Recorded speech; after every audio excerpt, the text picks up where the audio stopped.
Hey everyone, ready for another deep dive? We're tackling The Excellent Woman from Proverbs 31. Oh, yeah, you know that one. Maybe you've heard of her, maybe you haven't. But we're going deep with Lucy Mizuki's book, The 5 Areas Devotionals for Excellent Women. I love that book. Me too. It's all about helping women live with purpose, integrity, and grace.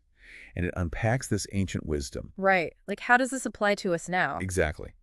And it does it in a surprisingly relevant way. It's so easy to get stuck in that, trying to make this ancient text fit into, our modern world. Yeah. But this book really bridges that gap. It does. One thing that really stood out to me was how the book talks about the excellent woman as a wife. Oh, yeah, that's a big one. It's not just like a checklist of duties, you know. Yeah, right. It uses some pretty intense imagery, like she's a crown to her husband. Right, crown. Makes you think about the value and honor. Definitely. And that line in Proverbs, who can find a virtuous wife? Oh, yeah. This isn't just like any woman, you know. Right, like this is someone special. Exactly. And the book contrasts her with figures like Eve and Samson's wife. Oh, good example. Who, well, let's just say they didn't exactly bring their husbands good fortune. Not quite the excellent woman material, right? Not so much. But it's interesting, right? Yeah. Because it makes you think about, what does it really mean to be a good wife? Totally.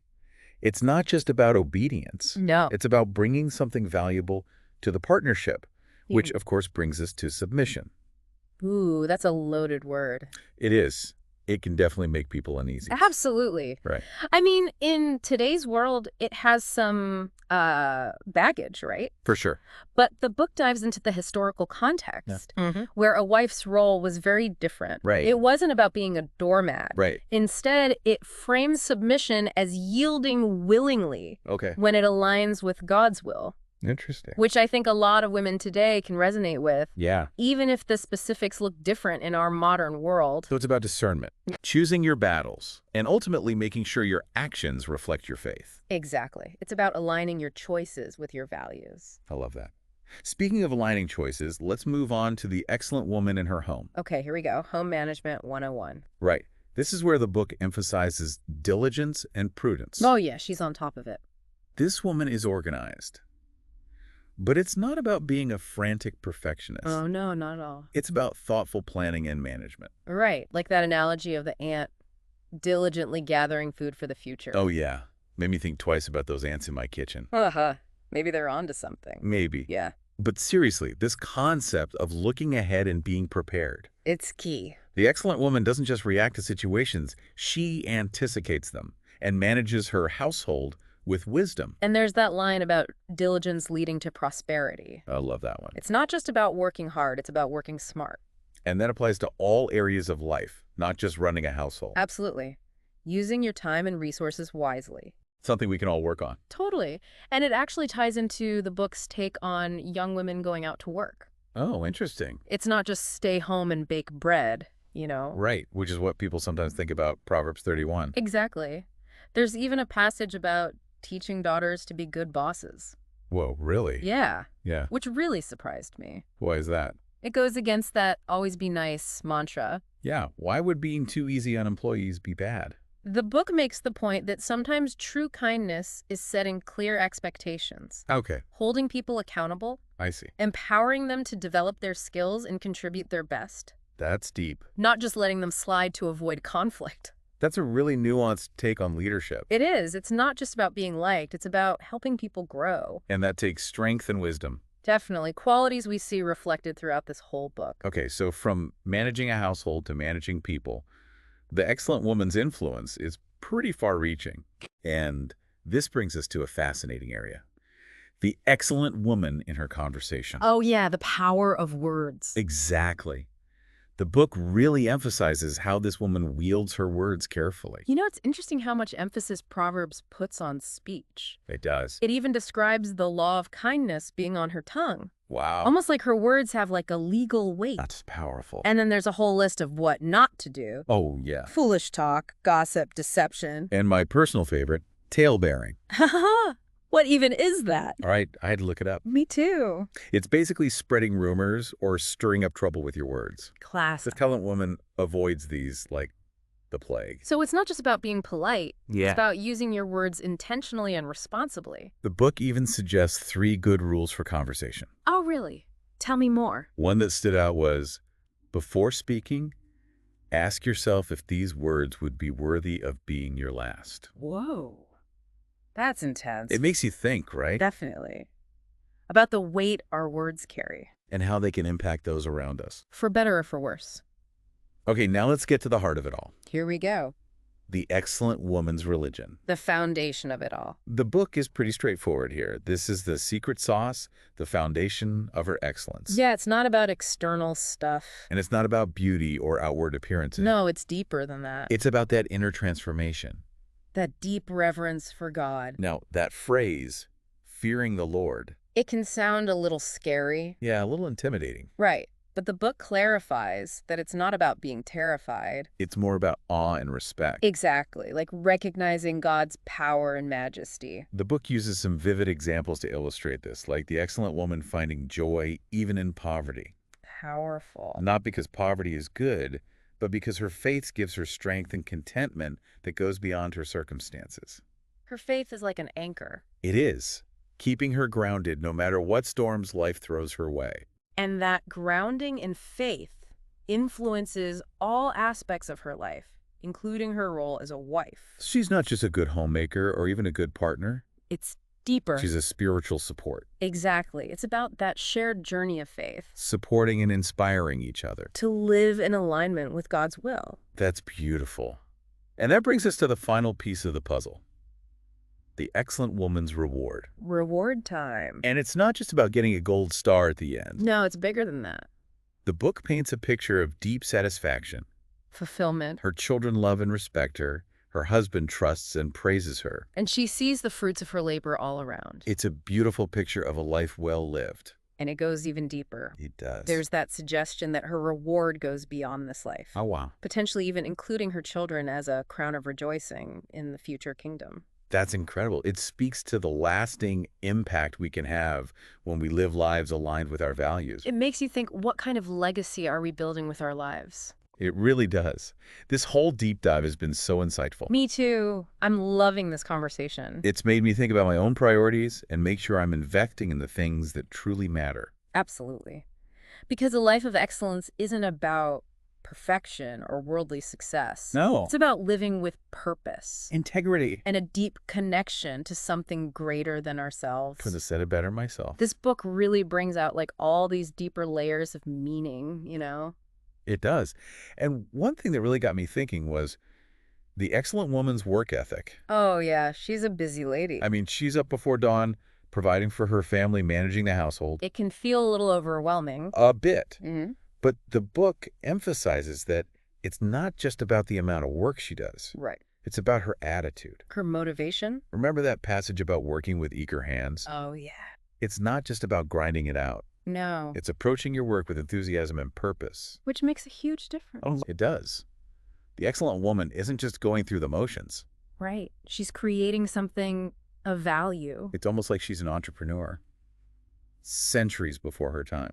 I love that. The book even talks about her buying and selling. Making wise investments. Like a savvy businesswoman. Using her resources to benefit not just herself, but her family and community. And speaking of community, there's that part where she provides clothing for the poor. Oh, yeah. She's amazing. It's like she's running a whole social enterprise. Right. A shining example of using your talents and resources to make a positive impact. Now, shifting gears a bit, I was really fascinated by the book's take on the excellent woman's relationship with her husband. Oh, yeah. That's an important one. It's clearly built on mutual respect and trust. There's that great line in Proverbs, the heart of her husband safely trusts her, so he will have no lack of gain. Such a powerful statement about their bond. It is. And it's not just about practical matters. No. There are moments of genuine affection and admiration. Remember how her husband praises her? Many daughters have done well, but you excel them all. Love that line. Their relationship goes beyond duty and obligation. There's real love there. You can't talk about the excellent woman without mentioning her strength and resilience. Oh, yeah. This woman is not afraid of hard work. She faces challenges head-on, and she's always looking to grow. She laughs at the days to I come. love that line. Incredible confidence and fearlessness. It's like she knows she can handle anything. Bring it on, world. Exactly. But it's not about arrogance. No. It comes from her deep faith. Knowing her own capabilities. It makes you think about how often we let fear hold us back. We can all learn from her boldness. Totally. And her strength goes hand in hand with her wisdom. Absolutely. The book emphasizes that she's not just busy doing things, she's thoughtful. Insightful. She chooses her words carefully, she's a good listener, and people actually seek her out for advice. She opens her mouth with wisdom, and on her tongue is the law of kindness. I love that imagery. Her words are wise, but also gracious and uplifting. It's like she's mastered speaking truth with love, Such a valuable skill. something we can all strive for in our conversations. Definitely. We've talked about her work ethic, her relationship with her husband, her strength, resilience, and wisdom. It's a lot. But the book makes it clear that the most important piece is her faith. It all flows from that. She fears the Lord, trusts in Him, and seeks His guidance in all she does. It's not just about going to church on Sundays. Right. It's about integrating faith into every aspect of her life. It's about allowing her faith to shape her character, her choices, her whole way of being. It's a genuine transformation from the inside out. I'm curious, how does the book specifically connect faith to her roles and responsibilities? Well, for example, take her role as a wife. Okay. The book uses the word helpmeet, Helpmate. which suggests a partnership that goes beyond the practical and into the spiritual. So she's not just supporting her husband in everyday life, she's encouraging him in his faith. Exactly. Walking alongside him on his spiritual journey. And the same goes for her role as a mother. Oh, yeah. The book talks about raising her children in the fear and admonition of the Lord, So passing on her faith to the next generation. instilling in them a strong moral compass and a love for God. And it's not just about words, it's about modeling a life of faith. Right. Actions speak louder than words. One thing I appreciate about this book is that it doesn't shy away from the challenges of living a life of faith. It acknowledges that there will be trials. Setbacks. It doesn't sugarcoat things. But the excellent woman perseveres. She finds strength and hope in God's love and faithfulness. It's a reminder that we don't have to be perfect. We just have to keep striving to live in alignment with our values and trust that God is with us. Beautifully said. And speaking of rewards, the book highlights the blessings that come from living a life of faith. In this life and the next. It talks about experiencing joy, contentment, and the evidence of God's favor in her life. And it points to the ultimate reward of eternal life, Wow. being in the presence of God for eternity. We've covered a lot, exploring the many facets of the excellent woman. We have. It's inspiring, but is it realistic? You know, can the average woman juggling work, family, and everything else truly achieve this level of excellence? That's a good question. And I think the book's message is ultimately one of hope and encouragement. Okay. It's not about achieving perfection. No. It's about striving to live a life that reflects God's values and brings him glory. So it's not about checking off boxes on a list, Right. but about a continual journey of growth and transformation. That's available to every woman, regardless of her background or circumstances. That's encouraging. And it makes me think about all the different ways we can express excellence in our own lives, Oh, yeah. whether it's through our work, our relationships, our creativity, or our service to others. I love that. It's about finding our unique paths and using our gifts to make the world a brighter place. This conversation has been so insightful. Me too. I'm so glad we're having this conversation. But before we wrap up, I want to explore one more area. Okay, what's that? The excellent woman's legacy. Her legacy. What kind of impact does she have on the world around her? How does she inspire and influence others? That's a great question. The book suggests that her legacy extends far beyond her immediate circle. So it's not just about her family and friends, It's bigger, but about a wider ripple effect. touching her community and even future generations. Precisely. Her actions, her words, and her very presence inspire others to live lives of purpose and integrity. She's like a role model. A guiding light. And it's not about her being perfect or having all the answers, It's about being authentic living a life of service. and pointing people toward hope.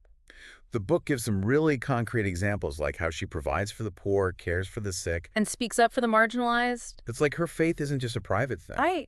It motivates her to action. And it's not just about the big gestures either. No. It's the everyday acts of kindness and generosity. Exactly. The small It's the choices. seemingly insignificant moments that shape our character and ultimately determine the legacy we leave behind. I was really struck by how the book emphasizes that her legacy continues even after she's gone, It talks about her children calling her bless. and her deeds being remembered with gratitude. The impact of her life echoes through generations. Such a beautiful image. It really is. It speaks to the enduring power of a life well lived. A life marked by faith, love, and a commitment to making the world a better place. This deep dive has really highlighted the importance of understanding the historical and cultural context of Proverbs 31 Absolutely. It's so easy to read it through a modern lens. and miss some of the nuances. The book does a great job of explaining that. Like how the excellent woman wasn't just some wealthy housewife Right. She was involved in business, managing her household. providing for the poor, It challenges some of those traditional interpretations. that limit women to just the domestic sphere. Exactly. Women have always been They were just capable, resourceful. active participants in their communities It makes you think about how we can apply these principles today. in a way that honors the original context, but is still relevant to our modern lives. I think it starts with recognizing the timeless values: Faith, wisdom, diligence, compassion, generosity. qualities that transcend time and culture. So it's not about trying to replicate her exact lifestyle, Right. but about embodying those core values. In our own unique ways. Like, instead of literally weaving cloth, Right. maybe it's about using our skills to create something beautiful. Or useful. A work of art, a piece of writing, or even a successful business. I love that. Or instead of literally providing clothing for the poor, Maybe it's about supporting organizations that fight poverty, or volunteering our time. finding those modern-day equivalents for the ancient principles. Adapting the spirit of Proverbs 31 to our current context. And it's important to acknowledge that there are many different interpretations of Proverbs 31. Absolutely. Some people see it as a guide for women's behavior, Others view it as an aspirational model. or a celebration of feminine strength and virtue, It's so valuable to engage with those different perspectives. and find what resonates with us. One thing that stood out to me is that the Proverbs 31 woman isn't alone. She's part of a community, It's supported by others. and she uses her success to bless those around her, It challenges that individualistic mindset. and reminds us that we're all interconnected. We can make a positive impact together. As we wrap up this deep dive into the excellent woman of Proverbs 31, I hope you feel inspired. empowered, The journey toward excellence is ongoing. it's about taking those small steps each day Seeking guidance. and striving to live a life that reflects our values. This has been such a rich conversation. I have loved exploring this with you. Thanks for joining us on this deep dive into the excellent woman of Proverbs 31. We'll catch you next time.